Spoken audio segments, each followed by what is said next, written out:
Hello बच्चा party, स्वागत है आपका फिर से एक नए लेक्चर में। और आज के लेक्चर में हम लोग पढ़ने वाले हैं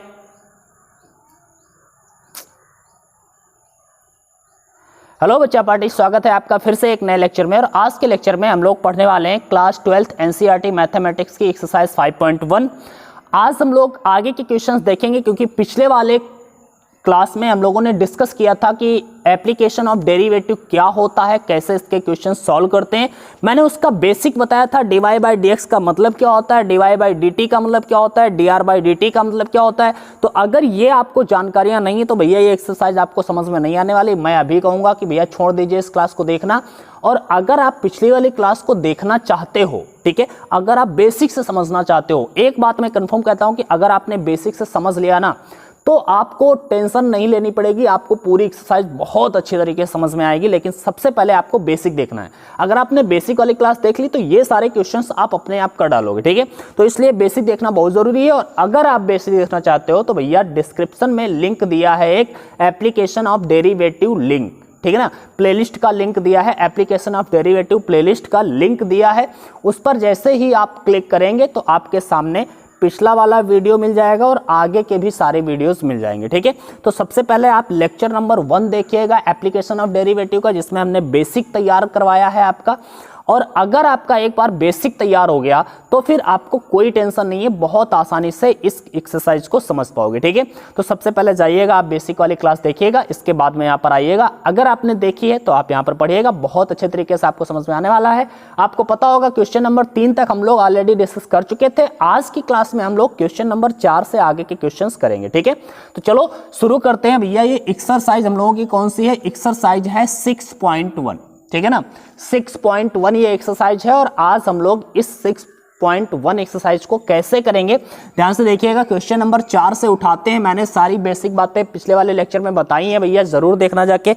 आज मैं अपना रेड मार्कर भूल के आया हूं, कोई बात नहीं यार, पढ़ना है, बस पढ़ाना है मैं, ठीक है। ध्यान से देखिए क्वेश्चन नंबर 4 क्या बोल रहा है, ध्यान से देखिएगा। अपनी बुक में देखिएगा, बुक अपने पास सामने रखिएगा। अगर भैया पढ़ने बैठते हो तो बुक, पेन और रजिस्टर इतना तो आपके पास होना ही चाहिए, ठीक है ना।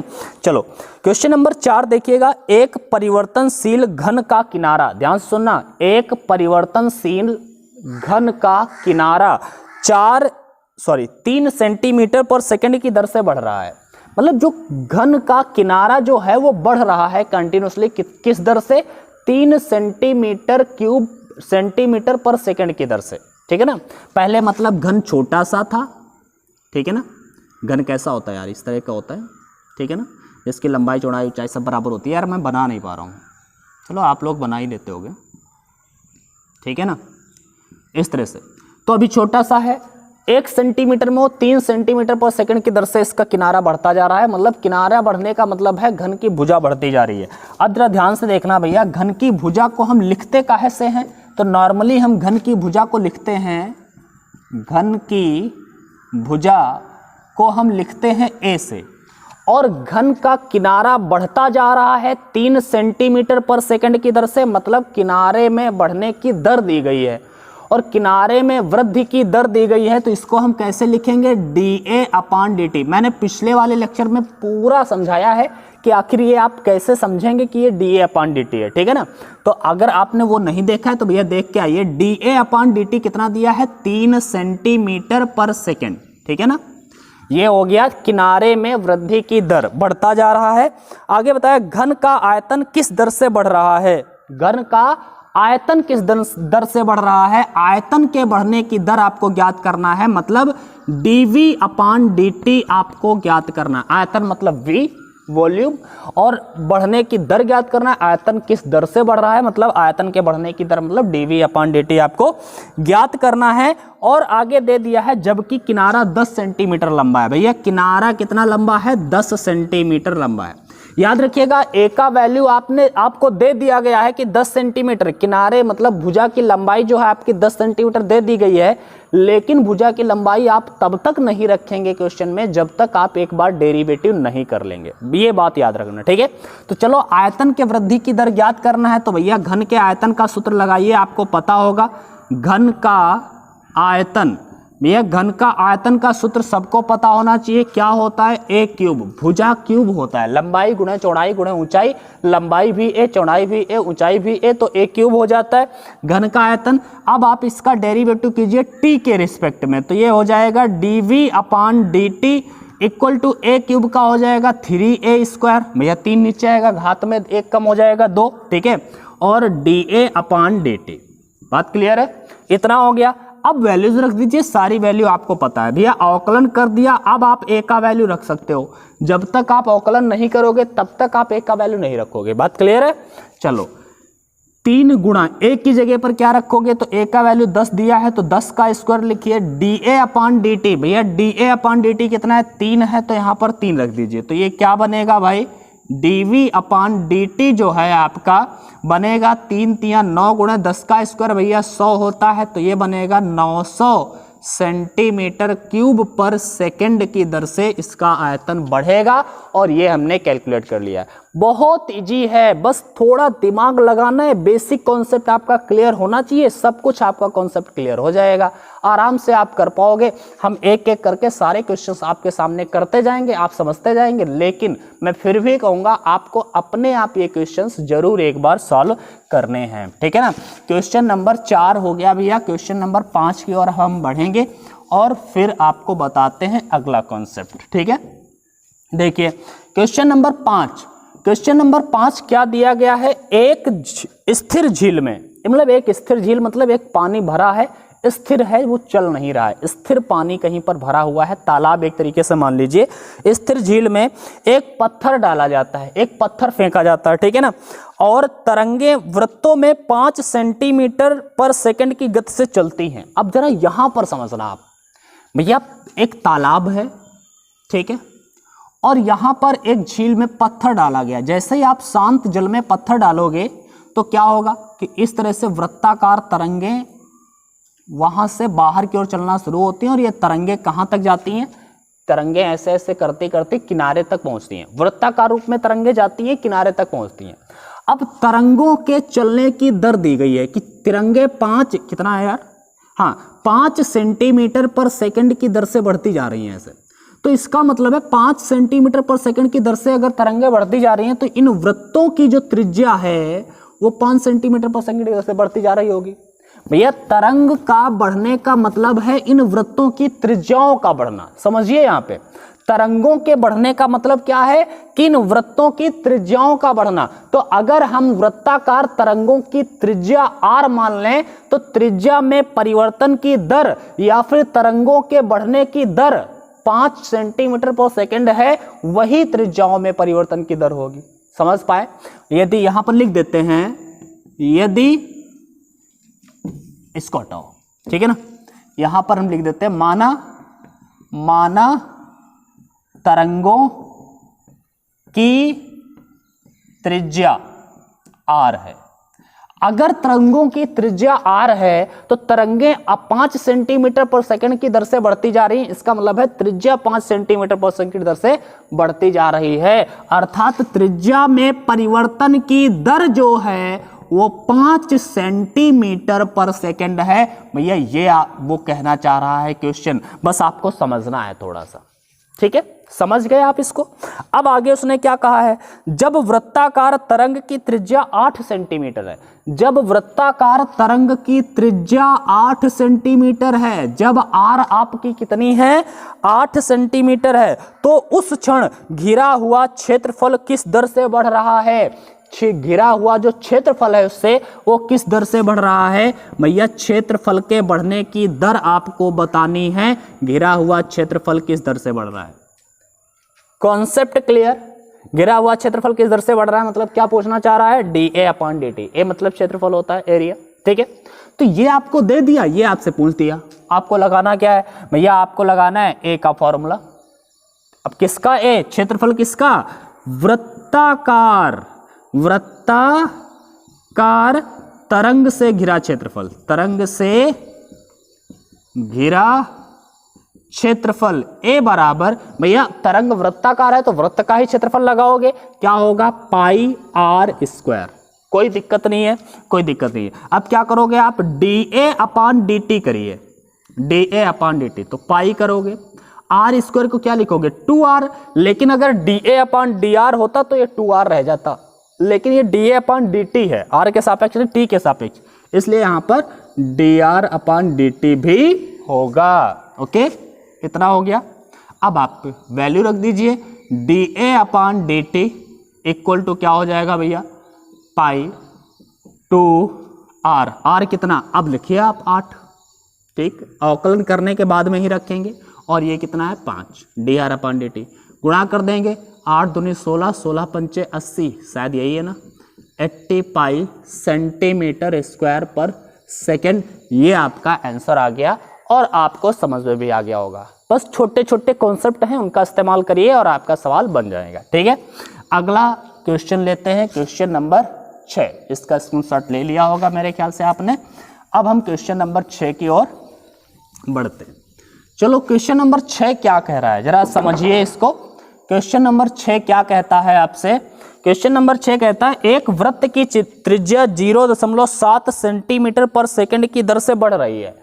वृत्त की त्रिज्या बढ़ रही है किस दर से, 0.7 सेंटीमीटर पर सेकंड की दर से। इसका मतलब है त्रिज्या, अगर हम मान लें त्रिज्या को r, अगर मैं त्रिज्या को r मानूं तो हम कहेंगे कि D R upon D T, मतलब त्रिज्या के बढ़ने की दर कितनी है, 0.7 सेंटीमीटर पर सेकेंड, ठीक है, की दर से बढ़ रही है। इसकी परिधि की वृद्धि की दर क्या होगी, परिधि की वृद्धि की दर, भैया परिधि को काहे से लिखेंगे, मान लिया परिधि को हम लिख लेते हैं सी से, सर्कमफेरेंस जिसे इंग्लिश में बोलते हैं, ठीक है, या सर्कम, हाँ ठीक है, तो परिधि, परिधि, परिधि को सी से लिखते हैं, तो परिधि किस दर से बढ़ रही है ये आपको अगर निकालना है तो मतलब D C upon D T आपको निकालना है। अब जरा समझिए, त्रिज्या के बढ़ने की दर दी है, D R upon D T दिया है, परिधि के बढ़ने की दर आपसे पूछ रहा है, D C upon D T आपसे पूछा जा रहा है, और आपको कुछ दे दिया है, जब r बराबर 4.9 सेंटीमीटर,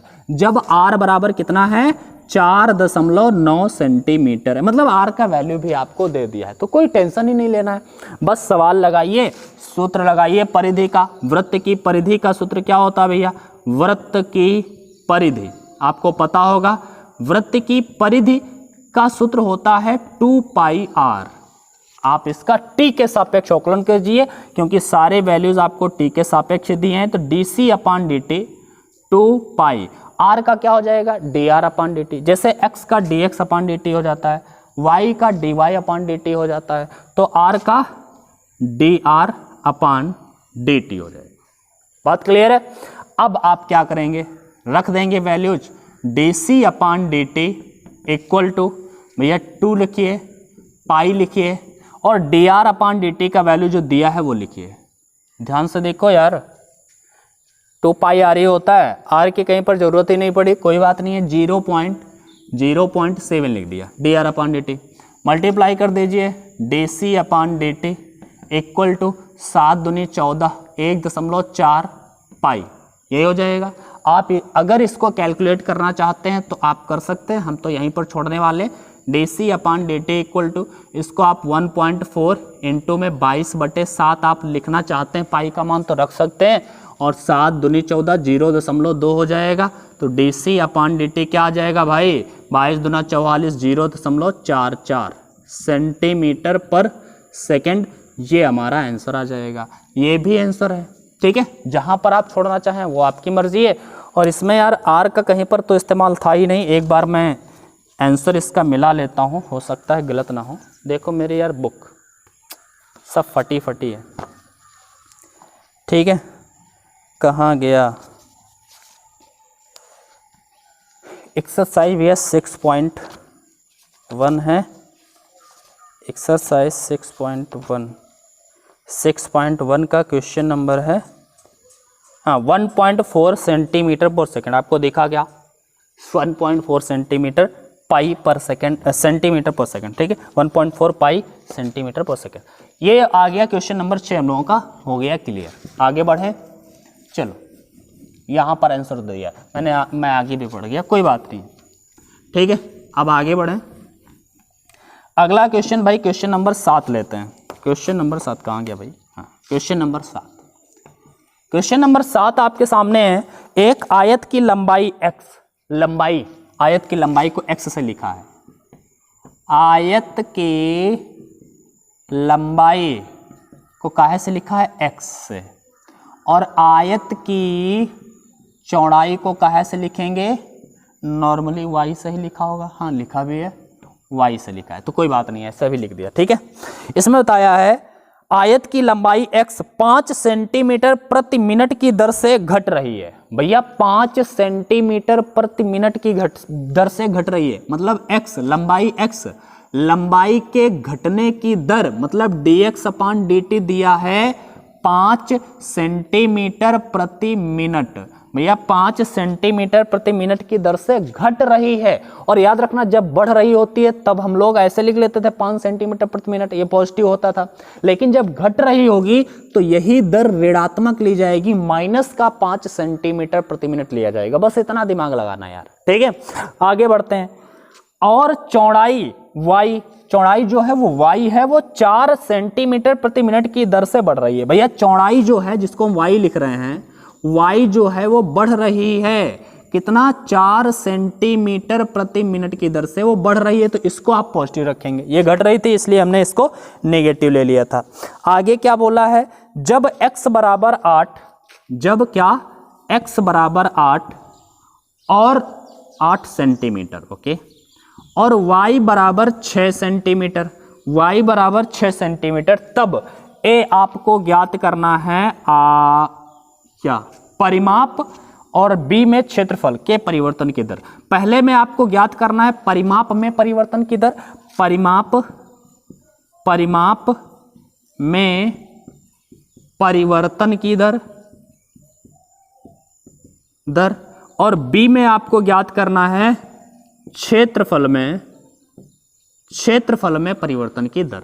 दोनों आपको ज्ञात करना है। ये सारी सिचुएशन आपको दे दी गई है, दो चीजें आपको ज्ञात करना है, परिमाप में परिवर्तन की दर और क्षेत्रफल में परिवर्तन की दर। तो सबसे पहले हम ए वाला पोर्शन लगाते हैं। भैया क्या लगाते हैं? ए वाला पोर्शन।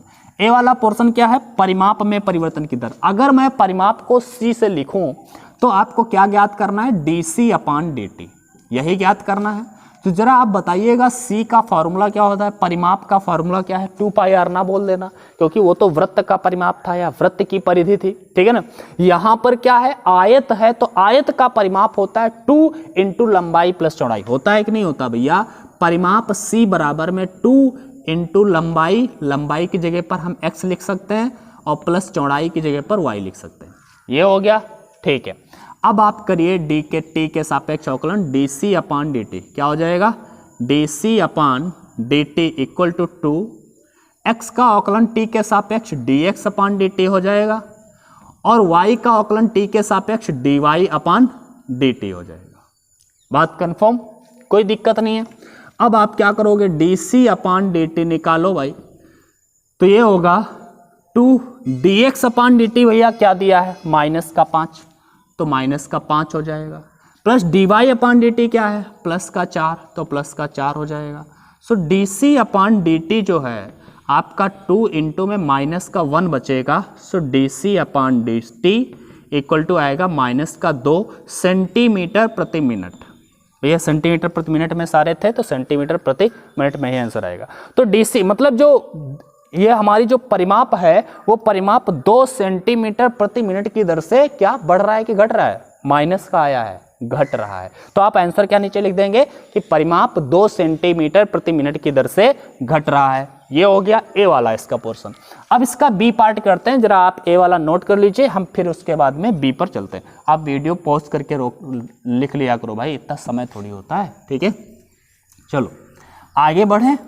क्वेश्चन नंबर इसके बी वाले पार्ट को देखते हैं। बी वाला पार्ट क्या है? बी क्षेत्रफल में परिवर्तन की दर मतलब dA/dt आपको ज्ञात करना है, ठीक है। तो क्षेत्रफल क्या होता है? आयत का क्षेत्रफल लंबाई गुणा चौड़ाई, सबको पता है। तो क्षेत्रफल का सूत्र ए का सूत्र क्या? लंबाई गुणे में चौड़ाई, यही होगा, ठीक है। ये क्षेत्रफल, ए का मतलब क्षेत्रफल है, एक्स का मतलब लंबाई और वाई का मतलब चौड़ाई। अब आप dA/dt जब करेंगे तो बच्चा यहाँ पर आपको क्या करना होगा? प्रोडक्ट रूल लगाना होगा, फर्स्ट और सेकंड। और ये प्रोडक्ट रूल मैंने 5.2 के बेसिक में बताया था, ठीक है ना। तो आप ये पता कर करके आएंगे और अवकलन पढ़ के ही आए होंगे, तभी तो आपने एप्लीकेशन ऑफ डेरिवेटिव पढ़ा है तो आपको पता होगा। प्रोडक्ट रूल लगाते हैं, फर्स्ट का अवकलन कर देते हैं, ठीक है, dx अपॉन dt, x का कर दिया, y को ऐसे ही नोट कर देते हैं, प्लस लगाते हैं, y का अवकलन कर देते हैं, मतलब dy अपॉन dt करिए, और x को ऐसे ही छोड़ देते हैं, तो x को ऐसे छोड़ दीजिए, ठीक है। अब भैया वैल्यू रख दो तो आपका dA अपॉन dt निकल आएगा। तो क्या dx अपॉन dt कितना है, -5, और y कितना हमारे पास है 4, प्लस dy अपॉन dt कितना है, dy अपॉन dt है 4, और x कितना है, dx, सॉरी कुछ गड़बड़ हो रहा है, भाई, कुछ तो गड़बड़ हो। dx अपॉन dt कितना है, -5, और y कितना है, तो y ये दिया यार 6, ठीक है, प्लस dy अपॉन dt कितना है 4, और x कितना है 8, ओके। तो 6 पंचे 30, माइनस का 30, 8 चक्कू 32, सही है ना, हम सही है, 4×8 = 32, ठीक है। तो अब यहाँ पर घटाएंगे तो प्लस का भैया 2 बचेगा, 2 सेंटीमीटर स्क्वायर प्रति मिनट, ये आ गया आपका आंसर। लेकिन ये dA अपॉन dt है, ये पॉजिटिव आया है, प्लस का 2 सेंटीमीटर स्क्वायर प्रति मिनट, मतलब क्षेत्रफल किस दर से बढ़ रहा है, तो ये बढ़ रहा है, ये घट नहीं रहा है, ये क्षेत्रफल 2 सेंटीमीटर स्क्वायर प्रति मिनट की दर से बढ़ रहा है, ठीक है ना। तो ये हमारा हो गया क्वेश्चन नंबर 7, मेरे ख्याल से आपको समझ में आ गया होगा। अब हम चलते हैं आगे की ओर, क्वेश्चन नंबर 8 की ओर। देखो, अगर आपने बेसिक पढ़ा है भाई तो आपको बहुत अच्छे से सब बातें समझ में आएंगी, लेकिन अगर आपका बेसिक ही कमजोर है, बेसिक आपने नहीं देखा है, बेसिक वाली क्लास नहीं देखी है, तो आपको समझ में नहीं आएगा। इसलिए हम कहते हैं कि बेसिक वाली क्लास को देख करके आइए भैया, डिस्क्रिप्शन में लिंक दे दिया है, और लिंक का जो नाम है वो लिखा है एप्लीकेशन ऑफ डेरिवेटिव लिंक, और नीचे वो लिंक दिया है, जैसे ही आप उस पर क्लिक करेंगे सारे वीडियोस मिल जाएंगे। बेसिक वाला सबसे ऊपर वीडियो पड़ा होगा, उसको आप देख लेना, पहला वीडियो वही मिलेगा, ठीक है। चलो भाई, अगला क्वेश्चन देखते हैं, क्वेश्चन नंबर 8, ठीक है। क्वेश्चन नंबर 8 क्या है, एक गुब्बारा जो सदैव गोलाकार रहता है। चलो, एक गुब्बारा है, उसमें हवा भरी जा रही है और वो गोलाकार फूलता हुआ चला जा रहा है, उसका आयतन बढ़ता चला जा रहा है। तो एक पंप द्वारा 900 सेंटीमीटर क्यूब गैस प्रति सेकंड की दर से सेकंड भरकर फुलाया जा रहा है, मतलब 900 सेंटीमीटर क्यूब प्रति सेकंड, सेंटीमीटर क्यूब प्रति सेकंड, मैंने बताया था ये किसका मात्रा होता है, सेंटीमीटर क्यूब आयतन का, और सेंटीमीटर क्यूब प्रति सेकंड मतलब ये dV अपॉन dt दिया है, आयतन में परिवर्तन की दर दी है। तो इसको आपको समझना है, बस जो हिंदी में लिखा है उसको गणित में हम कैसे लिख सकते हैं, बस वही तो हम लोगों को सीखना है, इसमें और कुछ नहीं है, ठीक है ना। तो 900 सेंटीमीटर क्यूब प्रति सेकंड जैसे ही दिया तो समझ लो भैया ये आयतन में परिवर्तन की दर दी है, आयतन को V से लिखते हैं, तो dV अपॉन dt दिया है 900 सेंटीमीटर क्यूब प्रति सेकंड की दर से फुलाया जा रहा है। अब आगे बताया है, गुब्बारे की त्रिज्या के परिवर्तन की दर ज्ञात कीजिए। गुब्बारे की त्रिज्या के परिवर्तन की दर, भैया गुब्बारे की त्रिज्या अगर r है तो dr अपॉन dt, त्रिज्या में परिवर्तन की दर आपको ज्ञात करनी है। इसके बाद में आगे कुछ कहा है, जबकि त्रिज्या 15 सेंटीमीटर हो, त्रिज्या कितनी दे दी गई, त्रिज्या 15 सेंटीमीटर हो तब, ठीक है। तो ये क्वेश्चन आपको दे दिया गया है, आराम से आप लगा सकते हैं। भैया त्रिज्या का तो कोई सूत्र नहीं होता है, आयतन का सूत्र होता है, तो हम आयतन का ही सूत्र लगाएंगे और आराम से हमें मिल जाएगा। भैया गोले का आयतन, क्योंकि गुब्बारा फुलाया जा रहा है वो गोलाकार रहता है, तो गोले का ही आयतन का आप फार्मूला लगाएंगे। तो गोले का आयतन या गोलेकार गुब्बारे का आयतन, गोलेकार गोलाकार या गोलेकार गुब्बारे का आयतन, गुब्बारे का आयतन, भैया आयतन को हम V से लिखते हैं, V से लिखते हैं, और V बराबर क्या होगा, तो आयतन का फार्मूला गोले का आयतन 4/3 पाई r क्यूब होता है भैया, पाई r क्यूब होता है। चलो dV अपॉन dt निकालिए आप, dV अपॉन dt, ओके, 4/3 ऐसे रखें, पाई ऐसे ही रखें, r क्यूब को क्या करोगे 3 आएगा, r का स्क्वायर हो जाएगा, ये आपको पता ही है। अब लेकिन dr अपॉन dt भी हो जाएगा, क्योंकि t के सापेक्ष आप कर रहे हैं। dr अपॉन dt तो आपको निकालना ही है, और सारे वैल्यूज दिए हैं। dv अपॉन dt कितना दिया है 900, तो यहाँ पे लिख देते हैं 900 बराबर में 4/3 पाई लिखिए 3 लिखिए यार, ये 3 से 3 कैंसिल आउट कर दें, कोई दिक्कत नहीं है, फालतू का लिखते घूम रहे हैं इसको। ये केवल 4 पाई लिखें, आर स्क्वायर, आर का वैल्यू भी रख दो यार, आर का वैल्यू कितना है 15, तो 15 का स्क्वायर, ठीक है, और साथ में D R upon D T.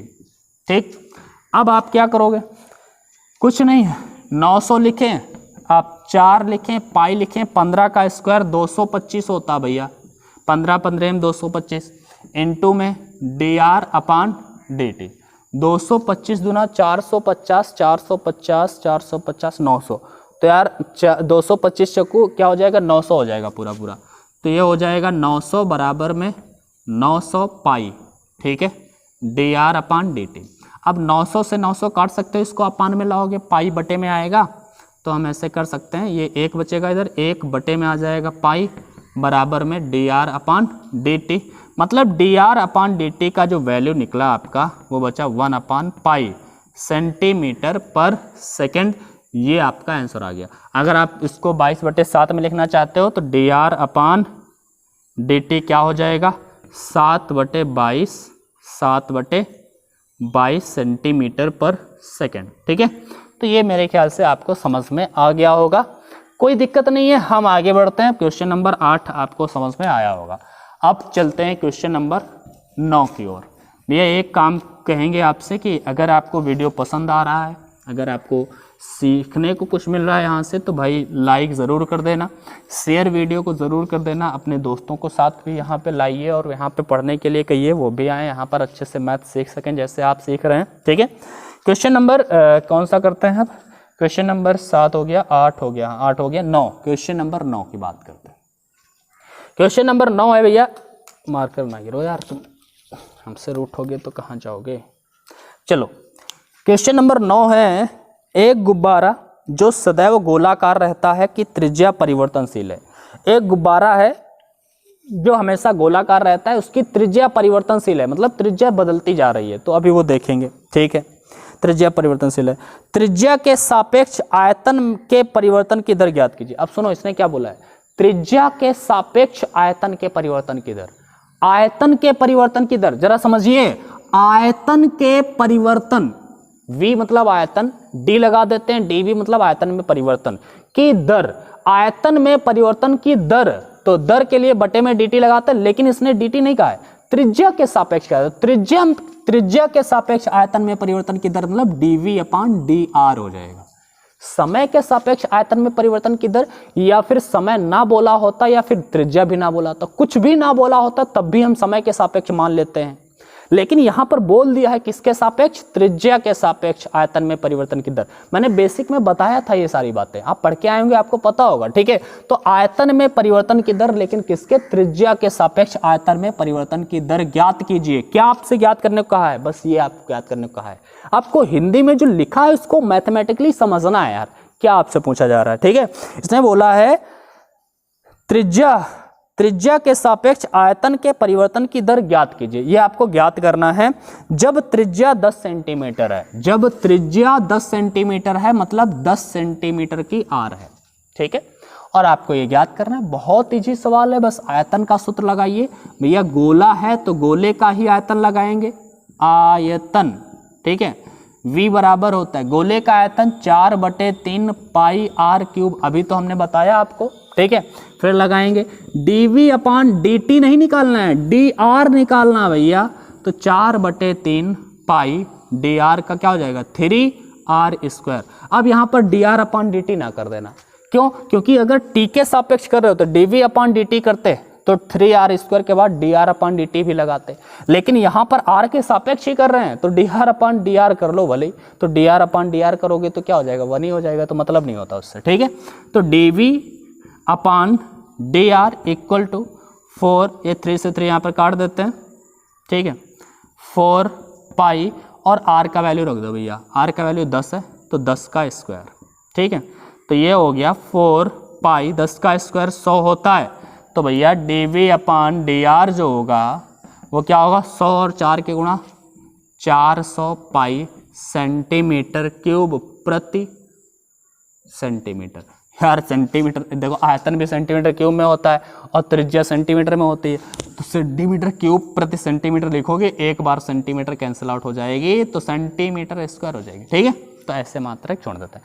तो dv upon dr square, dv upon dr equal to क्या हो जाएगा 400 पाई सेंटीमीटर स्क्वायर। मेरे ख्याल से समझ गए, समझ गए, समझ गए।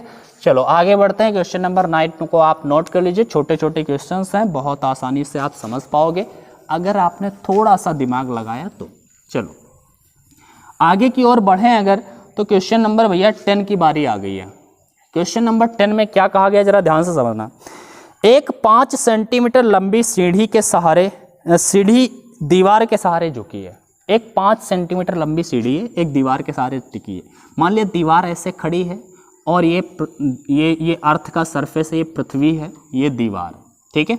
और एक जो सीढ़ी है वो दीवार के सहारे टिकी है, इस तरह से, इस तरह से ये दीवार के सहारे टिकी है। दीवार जो सीढ़ी की लंबाई है, अरे यार सीढ़ी को सीढ़ी जैसा बना दे क्या, ये लो बना दिया। सीढ़ी की जो लंबाई है वो 5 सेंटीमीटर है, क्या है 5 मीटर है यार, हमने सोचा 5 सेंटीमीटर की सीढ़ी कौन सी होने लगी भाई। 5 मीटर लंबी सीढ़ी है, दीवार के सहारे झुकी है, इतना आपने बता दिया इसने। आगे क्या है, सीढ़ी का नीचे का सिरा जमीन के अंदिश दीवार से दूर, नीचे का सिरा, सीढ़ी के नीचे का सिरा दीवार के अंदिश, क्या बोला है यार, जमीन के अंदिश, जमीन के अनुदिश, ठीक है, पीछे की ओर दीवार से दूर 2 सेंटीमीटर पर सेकंड की दर से खींचा जा रहा है। मतलब ये दीवार से दूर, ऐसे इधर को नहीं, इधर को 2 सेंटीमीटर पर सेकंड की दर से खींचा जा रहा है, 2 सेंटीमीटर पर सेकंड की दर से इसको खींचा जा रहा है, ठीक है। अब जरा ध्यान से देखना भैया, जब ये इधर साइड में खींचा जाएगा तो ये वाला जो सिरा है वो नीचे साइड में आएगा, आएगा कि नहीं आएगा। ये भी तो किसी दर से, ये जब 2 सेंटीमीटर पर सेकंड की दर से इधर खींचा जाएगा तो ये किसी दर से नीचे तो आएगा ही आएगा, वो पता नहीं है किस दर से, ठीक है। खींचा जा रहा है, खींचा जाता है। दीवार पर इसकी ऊंचाई किस दर से घट रही है, ये जो दीवार पर इसकी ऊंचाई घट रही है ये किस दर से घट रही है, ये आपसे पूछा गया है, ठीक है। और क्या बताया गया है आपको, जबकि सीढ़ी के नीचे का सिरा दीवार से 4 मीटर दूर है। सीढ़ी के नीचे का जो सिरा है, ये वाला जो सिरा है वो 4 मीटर दूर है, ठीक है। अब जरा ध्यान से देखो, हमने क्या मान लिया, नीचे वाले सिरे को मान लिया हमने x, 4 मीटर है। y आपको दिया नहीं है, y आपसे अभी पूछा नहीं गया, सॉरी दिया नहीं है, ठीक है। ये हमने y माना और ये वाली हमने दूरी x मानी है, बात क्लियर है। आपसे पूछा क्या जा रहा है, dx अपॉन dt। देखो ये जो 2 सेंटीमीटर पर सेकंड इधर से बढ़ रहा है तो इसका मतलब ये dx अपॉन dt इसने दे दिया है। क्या दे दिया है, dx अपॉन dt, कि ये x में जो परिवर्तन हो रहा है 2 सेंटीमीटर पर सेकंड की दर से बढ़ता जा रहा है, x इधर साइड में आएगा तो x का वैल्यू बढ़ता जाएगा। तो dx अपॉन dt 2 सेंटीमीटर पर सेकंड की दर से बढ़ता जा रहा है, ठीक है। आगे आगे क्या बोल रहा है, कहाँ गया यार क्वेश्चन, हमारी आंखों से ओझल हो जाता है, कोई बात नहीं, इतना हो गया। अब इसमें किस दर से कमी हो रही है ये आपको पता करना है, तो चलो ये हम पता कर लेंगे। मतलब dy अपॉन dt आपको पता करना है कि y सीढ़ी पर जो ऊंचाई है इसकी वो किस दर से घटती जा रही है, ये आपको पता करना है। इसके लिए देखो ये यार सेंटीमीटर में है और ये भी ये मीटर में है, तो ये सेंटीमीटर में ये मीटर में तो अच्छा नहीं लग रहा है, या तो आप मीटर में ही पूरा करिए या तो आप अच्छा इसका जो आंसर आप लाओगे ये सेंटीमीटर में दिया है तो ये भी सेंटीमीटर में ही होगा मेरे ख्याल से, ये सेंटीमीटर में तो ये भी सेंटीमीटर में ही लाना होगा। इसलिए हम क्या करते हैं, इसको मीटर में बदल लेते हैं, मीटर को सेंटीमीटर में बदल लेते हैं। तो 4 मीटर को आप क्या लिखोगे, 4 मीटर को 4 मीटर लिखा है x का वैल्यू, तो इसको आप 400 सेंटीमीटर लिख सकते हो, कोई दिक्कत नहीं होनी चाहिए, ठीक है। और ये जो 5 लिखा है 5 मीटर, तो इसको आप क्या लिख सकते हो, 5 मीटर को आप क्या लिख सकते हो भैया, 5 मीटर, ये जो 5 मीटर को आप क्या लिख सकते हो, 5 मीटर बराबर हो जाएगा 500 सेंटीमीटर, ये हो गया, ठीक है। अगर देखो भाई अगर ये सेंटीमीटर मीटर में है तो हमें बदलना पड़ेगा, और अगर ऐसे होंगे तो फिर कोई बात नहीं, हम देख लेंगे, अभी आंसर भी मिला लेंगे, ठीक है। इसका ये हो जाएगा। चलो आपको यहाँ पर आप क्या कर सकते हो, पाइथागोरस थ्योरम लगा सकते हो, कर्ण स्क्वायर बराबर लंब स्क्वायर पर आधार स्क्वायर लगा सकते हो ना। तो पाइथागोरस थ्योरम लगाइए, पाइथागोरस प्रमेय क्या होती है भाई, हमें पता है पाइथागोरस थ्योरम से क्या करेंगे, 5 का स्क्वायर बराबर में 4 का स्क्वायर प्लस वाई का स्क्वायर और कैलकुलेट करके के वाई का स्क्वायर बराबर में 9 लाएंगे, सो वाई बराबर में 3 निकल के आएगा, ठीक है ना। तो वाई बराबर में 3 निकल के आएगा, ये हमने निकाल लिया। अगर वाई को हम अगर बदलेंगे सेंटीमीटर में मीटर में तो बदल लेंगे, ठीक है। वाई बराबर में क्या आया है 3 मीटर, मतलब 300 सेंटीमीटर, ठीक है। अब आप लगाइए पाइथागोरस थ्योरम, फिर लगाइए आप। कर्ण स्क्वायर मतलब 5 मीटर है तो सेंटीमीटर में 500 का स्क्वायर बराबर में लंब स्क्वायर मतलब y का स्क्वायर और प्लस x का स्क्वायर, इतना रखा। अवकलन करिए, इसका तो 0 हो जाएगा भाई, इसका तो 0 हो जाएगा, तो ये 0 हो गया। y स्क्वायर का क्या होगा 2y, लेकिन dy/dt हम t के सापेक्ष कर रहे हैं, ठीक है। यहाँ पे x स्क्वायर का 2x एंड dx/dt, बात क्लियर है। अब वैल्यूज रख दीजिए और आंसर ले आइए। यहाँ पर कैसे आप रखेंगे वैल्यू, ध्यान से देखो। 0 तो इधर है, पहले इसको लिख लेते हैं। 2y की जगह पर आप क्या रखोगे, तो y की जगह पर लिख दो 3 या फिर यार 300 लिख लो, ठीक है। आपकी मर्जी है यार, इसको आप 3 रखो या 3 और 4 5 से भी बन जाएगा। 300 400 में नहीं बदलोगे तब भी काम चल जाएगा, क्योंकि यार देखो y भी रखना होगा x भी रखना होगा, 0 0 कैंसिल हो जाना है, कोई टेंशन नहीं है। आप ऐसे करके लगा सकते हो, अदरवाइज आप नहीं भी बदलते हो तब भी आपका आंसर नहीं गलत आएगा, लेकिन आप देखेंगे अप्रोच आपका गलत होगा, ठीक है ना। तो आपका आंसर तब भी आ जाएगा, आप नहीं बदलते उनको सेंटीमीटर में फिर भी, लेकिन आपका अप्रोच गलत हो सकता है, ठीक है। तो जरा समझिए आप, यहाँ पे हमने क्या कर दिया, y की जगह पे लिख दिया 300 है हमारा पर 300 और dy/dt ये आपको दिया नहीं है, आपको निकालना है। प्लस में 2 है, x की जगह पे आप क्या रखोगे 400, तो 400 रखेंगे और dx/dt आपको कितना दिया है, तो दिया था dx/dt 2, तो इसकी जगह पे आप 2 रख दो, ठीक है। अब आप क्या करोगे, बराबर में 0 है भैया, तो आपको dy/dt निकालना है, तो इस वाले को पोर्शन को उधर कर दो, 3 दूनी 600 हो जाएगा, 600 dy/dt इक्वल टू ये उधर कर दोगे, 4 दूनी 8 दूनी 16, 1600 हो जाएगा भैया, ये 1600, ये 1600 है, ठीक है।